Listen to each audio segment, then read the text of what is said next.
Hello, friends, and welcome back to the Point of a Books podcast. I am LaShawn, your host, and here we are at mid January. Unlike last January, I don't think this one feels as endless as last January did because it's almost the end of the month, and I'm like, oh, the month is going by quickly. It was extremely cold here this weekend. So I read and pretended to read and doze on a couch while I was supposed to be watching His and Hers on Netflix. But I cannot binge a show anymore. I don't know why I pretend. So I now have to go back and restart episode 4 because I missed most of it because I went to sleep. Anyway, today's topic stems from both a personal reading goal I set for myself this year, which is to read 3 classics, and from a conversation I keep seeing in some spaces online about what it means to be well read. There is a prevailing saying that says you must read certain books to be well read. Some of those include classics, some of those just include most of them are very literary books that they think you should read. And while I do agree that there is a place that for these books that classics broaden your reading experience for say modern books, I don't think you have to read a classic to be well read. I think being well read is subjective. I think that some of Bookstagram and Book Talk in the book world is still somewhat in this elitist, snobbish type feel. If you don't read these classics, then you are not considered well read, even if you read 100 books a year. But if you have not read one classic or one literary fiction book that year, then you are not well read. And I think we all have to get past the snobbery of it all and just agree that anybody who reads anything is well read. But despite all of that, I just want to say that reading classics does have its place. I feel like sometimes that if you read classics, you find out where some of these tropes that you love, some of the archetypes, some of the character types, some of the ways stories flow started with some of these classics. And you learn to recognize these patterns. And sometimes, I'm not going to lie, reading a classic, reading some of the classics will help you appreciate some of the newer books more. I don't think that reading one negates reading the other. Like, I can enjoy a classic while still enjoying some smut, and they both have their place. That's all. So anyway, all that to say, there are a ton of books, ton of classics that I always meant to read and didn't. So I decided for my own personal curriculum this year that I would read 3 classic books. But before we get into what 3 books that I have picked, I want everyone to give classics a chance because I know they have a reputation for being hard, for being long, for being difficult to read. But I thought that I would, I don't know, give you 5 classics that I think are worth reading just to get you started. These classics I don't think are hard reads. I tried to pick ones that I think are easy to get through.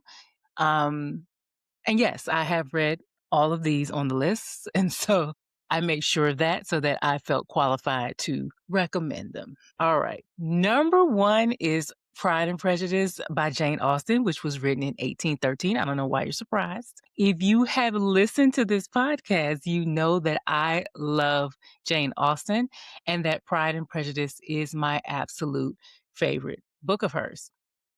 Yeah, besides Mansfield Park. This book's first line is a classic. It goes, "It's a truth universally acknowledged that a single man in possession of a good fortune must be in want of a wife." And it sets the tone for the entire book. Our story follows Elizabeth Bennet, a sharp witted young woman navigating love, class, and family expectations in 19th century England. When wealthy but aloof, Mr. Darcy enters her social circle, misunderstandings and wounded pride keep them apart. As Elizabeth uncovers the truth about Darcy's character and confronts her own biases, both must grow beyond first impressions to find love and mutual respect. It is quick, it is fun. It's full of yearning, it's funny, and it's full of yearning and misunderstandings and laugh out loud moments. I swear, Mrs. Bennet is hilarious. And I am biased, but I think everyone should read this book at least once. The second book on my list for you is The Count of Monte Cristo by Alexander Dumas. Came out in, when did this come out? No, 1946. The Count of Monte Cristo by Alexandre Dumas follows Edmond Dantes, a young sailor falsely accused of treason and imprisoned for years. After escaping and discovering a hidden fortune, he reinvents himself as the wealthy Count of Monte Cristo. Using his new power and intelligence, Edmond carefully seeks revenge on those who betrayed him, while struggling with the cost of vengeance and the possibility of forgiveness and redemption. If you are looking for adventure, love, revenge, and want to root for the underdog, please read this. This is one of my absolute favorite classics. In fact, I have it somewhere in this house and I got to find it because it is time for a reread. I'm going to add it to my TBR for the year. I'm going to have to share that list because it is growing and I'm going to have to close it by January. But yeah, I have a TBR for 2026. Anyway, the next book is The Lord of the Ring by J.R.R. Tolkien, which was published in 1954. Once again, if you love adventure and fantasy books, then read this one. If you've seen the movies, still read this one. This follows Frodo Baggins, a humble hobbit tasked with destroying a powerful ring that could plunge the world into darkness. Joined by a diverse fellowship of friends and allies, he journeys across Middle-earth while the Dark Lord Sauron seeks to reclaim the ring. There are epic battles that unfold. The story explores friendship, sacrifice, and the struggle between good and evil, showing how even the smallest person can change the fate of the world. I was obsessed with these movies when they came out, mainly because I had read the books and I was like, these are cute, but the movies just brought it all. It's just beautiful. And yes, I'm obsessed with the movies. I watch them every time they come on, and sometimes when they don't, I just sit and watch them all day. But read the book. That's one of the few ones where I can say the the movies are well done. Well done. The next book, the third book on our list, is If Beale Street Could Talk, which by James Baldwin, which was published in 1974. It follows Tish, a young woman in 1970s Harlem who is pregnant and deeply in love with Fonnie, a sculptor falsely accused of a crime he didn't commit. As Fonnie sits in jail awaiting trial, Tish and her family fight for his freedom while holding on to hope. The novel is tender yet powerful, about love and justice and how racism strains even the most intimate relationship. It really is one of James Baldwin's best novels, in my opinion. If you like emotional, character driven books that tackle love and social injustice, this one is for you. Next on my list is Kindred by Octavia E. Butler, which was published in 1979. Kindred by Octavia Butler follows Dana, a Black woman living in 1970s California, who is mysteriously pulled back in time to a Maryland plantation before the Civil War. Each time she is transported, yes, more than once, she must save the life of Rufus, a white ancestor whose survival ensures her own existence. As Dana endures the brutal realities of slavery, the lines between the past and present blur, forcing her to confront the true cost of survival, power, and history's lasting grip on the present. This is my favorite Octavia Butler novel. I read this one before I read Parable of the Sower.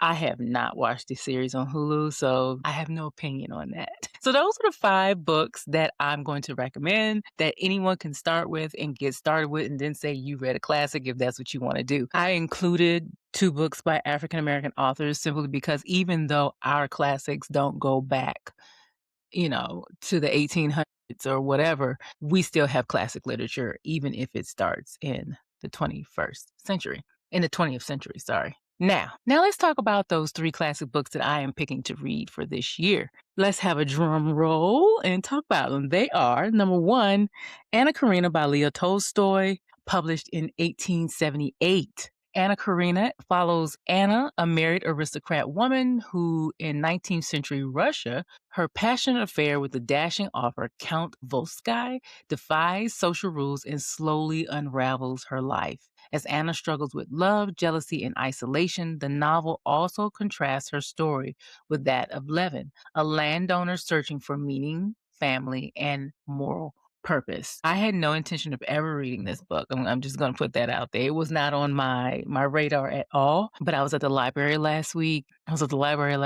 Fortunately, I decided to wander the shelves and the aisles, even though I was only there to get one book. And I passed by it and was like, and kept walking, and I kept circling back like it was calling me. Then I picked it up, and then I was like, I read the back, I was like, and I opened it up. I mean, the book is like 800 and something pages, and I'm like, but I love a challenge, and it jumped into my cart and is now in my house. So that is number one. Number two is nothing, not better, but The Odyssey by Homer. Yes, that book. It follows Odysseus, a clever Greek hero, on his long journey home after the Trojan War. For 10 years, the book is over 10 years, he faces monsters, storms, gods, and temptations, including Cyclops, the sorceress Circe, and the sirens, while trying to return home to his wife, Penelope, and his son. Meanwhile, Penelope is at home fending off suitors who think her husband is dead. You know how you know about a book, and especially with this one, I know some of the stories in this book because it's an epic poem, right? But there are sections of it, like, we know about the sirens, we know about Circe. I know all of the little stories, but I've never read the whole thing together.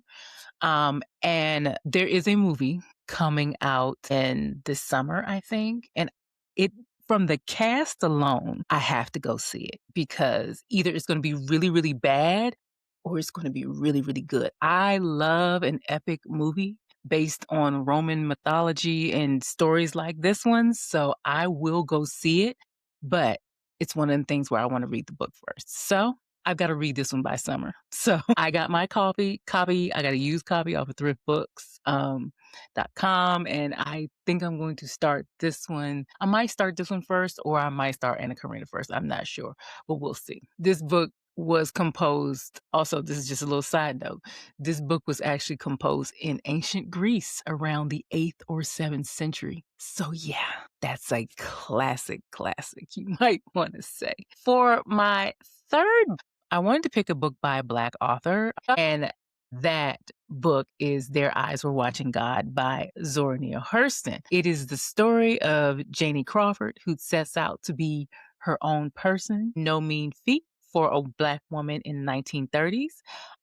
This classic 1937 novel follows Janie's quest for identity and a journey in which she learns what love is, experiences life joys and sorrows, and comes home to herself in peace. I've actually read this one before, but not since I was like around 18 or 19. So I remember, I don't remember much about this book. I own it because some books I think you should just own. Only thing I remember about this book was Janie. I remember one of her men in the story, but I don't remember most of the details. I just remember the vibes, you might want to say.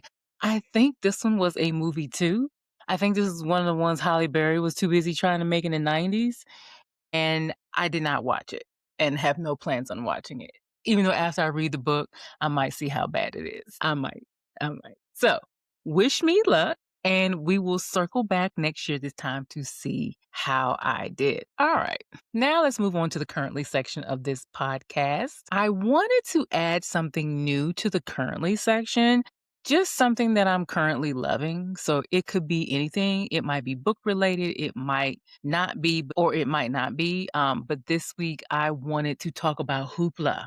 I'm going to sadly say that I just discovered all of this stuff I'm going to talk about this like last week. Now, I knew about Hoopla in a very vague way, that it was connected to my library somehow, but that's really all I knew until I opened the app on my phone because somebody mentioned it on Threads, and I saw the Heated Rivalry book just sitting there.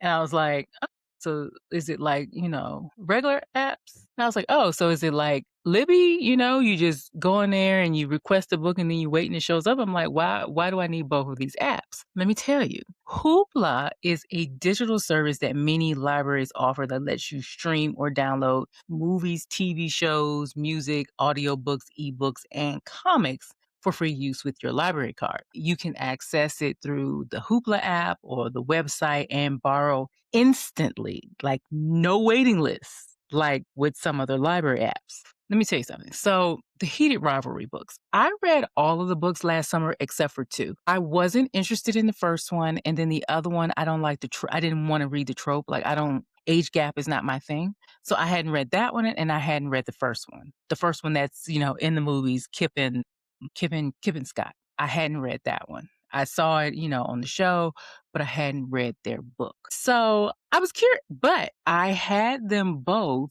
on hold at my library. And for one, I was number 54, and the other one, I was like number 2, but I just got to number 2. I've had both of those books on hold since like early December. Okay, early December. No, I'm lying. Late December. Because it was late. It was after the final. I was like, let me go ahead and read all of these. Yes. So late December. I've just been waiting, languishing on that list. Okay. Because yeah, like when I first read the books, I went straight to Heated Rivalry because the person who the series to me was really talking about Ilya and Shane. And she was like, just go straight to Heated Rivalry and then read their book. And I was like, okay. Anyway, so when I clicked on the Hoopla app and then clicked on the books, there was no way. It just downloaded both of them and I read them. And I was like, I'm trying to help you understand how this made my day. This was like the discovery of the weekend. It was like candy. So, like I said, how is this different from Libby? Libby is a platform and libraries are responsible for purchasing and adding it to their library system's Libby system, and it's 100% dependent on how much money your library chooses to allocate to their Libby collection. My library system is hit or miss, and when it hits, the wait times are enormous because everyone's trying to get that book. On the other hand, is a standard set of materials. So as long as your library uses Hoopla, you'll have pretty much the same materials in your Hoopla account as anyone anywhere in the country. But it's not, well, evidently it's not 100% true, but it's close enough. Like, for instance, I did notice that there's less of a selection for newer books on here that I want to read. From what I haven't really looked that deeply because I really just wanted these books. And then I found like this other really cute series that I have been wanting to read, but couldn't find it anywhere right on there and just, quickly got it. But the other main difference is that, Libby materials work just like regular library books. Like there is a set number of copies, and if they're checked out, you have to wait. That's why, like I said, my wait time was like 50. I was like number 52. Hoopla, instead of limits you to a certain number of checkouts per month. And that depends on your library. My Hoopla has a limit of 10 checkouts per month, and I have 6 left as of this morning when I downloaded a cute little series I saw online. So I am deliriously happy about this discovery, and I hope it helps someone like me who's just looking for another way to get some books that they don't have to pay for. Anyway, what I just finished reading, I did finish my my Kindle book, We Who Will Die by Stacia Stark. Like I said, this was my Kindle book from last week and it is done. I gave it a 4.25 and I am looking forward to the next book. Just a reminder, it is a romantasy book set in a Roman type world. There is a girl, she must go to save her brother and try to kill the emperor. Along the way, she finds the guy who abandoned her when she needed him most. He is like the primus, they call it, and she gets somehow entangled with the king's son, one of the princes, and he is evil. He is the villain, kind of, sort of, besides the king. And yeah, it was a good time. The twist twisted just like I thought they would, and I see a change in love interest and the villain not quite being the villain in the future. And that's all I'm going to say about that. Now, I am currently reading for my physical book. I'm still reading Immortal Dark by Tigges Germa. I still don't like the main female character. I think that the main male character is just morally gray. Like at first I thought he was just as bad as her, but I think he's just morally gray and he has some good parts to him. Like I think he's trying to do some good, but little Miss Thing don't know about it. Little Miss Keaton has not grown on me yet. That girl is single-minded and I get why she's single-minded. I really do. But since I am maybe because I am an adult or maybe because I have read so many of these books, I can see, girl, you doing the most. So she has not grown on me yet, but it's a little weird because usually if I don't like the main character, I stop reading. I DNF. But there is something about this girl that keeps me reading. I am at like 36% now, so I've crossed my DNF threshold. I kept reading, so I'm gonna keep going for now. Maybe next week I'll have an update for you on whether or not I finished it and what I actually. Okay, so for my Kindle book, since I finished my last one, I'm getting ready to start If I Rule the World by Amy DuBois Barnett. It comes out next Tuesday. In 1999, Rose is the only Black editor at the prestigious fashion magazine until one too many comments that Black Girls Don't Sell magazine pushes her to quit. She takes over Sugar, a failing hip hop magazine with a huge potential, in just 6 months to save it. Thrown into a world of power, parties, and high stakes ambition, Nikki must prove she can lead while dodging her dangerous married ex lover determined to ruin her. With loyal friends and unexpected romance at her side, Nikki fights for her career, her voice, and her future. Like I said, this comes out next Tuesday, and I cannot wait to start this one. I saw this in a catalog, one of those catalogs where they list all the books coming out next year, and was obsessed immediately. And then I saw the cover and was like, oh, I've got to read this. And I requested an advance copy and it arrived in my inbox on Friday. So yes, I will be diving into that one this week. And last but not least, I am listening to Half His Age by Jeanette McCurdy. Let me tell you what this one is about. Aldo is ravenous, horny, blunt, naive, wise, impulsive, lonely, angry for her, receptive, and endlessly wanting. And the thing she wants most of all is Mr. Corgi, her creative writing teacher with the wife and the kid and the mortgage and the growing paunch. She doesn't know why she wants him. Is it his passion? Is it his life experience? The fact that he knows books and films and the things that she doesn't? Or is it purer than that, rooted in their unlikely connection, their kindred spirits, the similar filter in which they each take in the world around them? Or perhaps it's just enough that he sees her when no one else does. Now listen. Jeanette wrote the New York Times bestseller from last year, I'm Glad My Mom Died, which was nonfiction. Yes, I am still listening to my nonfiction book, Cultish, but I needed something fiction to read in between when I need a break. But this one, Half Her Age, is out today, and I heard very interesting reviews about it. And one of my favorite podcasts, both of the hosts love this book, so I downloaded it. And guys, the very first line had me clutching my non existent pearls because I was not ready for or expecting it. Needless to say, I might end up abandoning everything else for this book. As a matter of fact, when I finish recording this one, I'm getting ready to be time for me to cook dinner.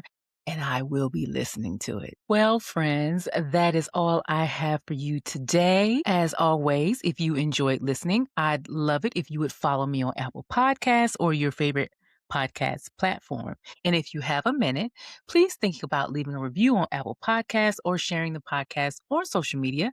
It helps us grow and find other bookish friends. If you'd like to connect with me, you can email me at pointofabookspod@gmail.com. And you can also connect with me over at my personal Instagram at LaShawn Wiltz or the podcast Instagram at pointoverbookspod or on TikTok at LaShawn Wiltz also. Thank you again for listening, friend, and I will talk to you later.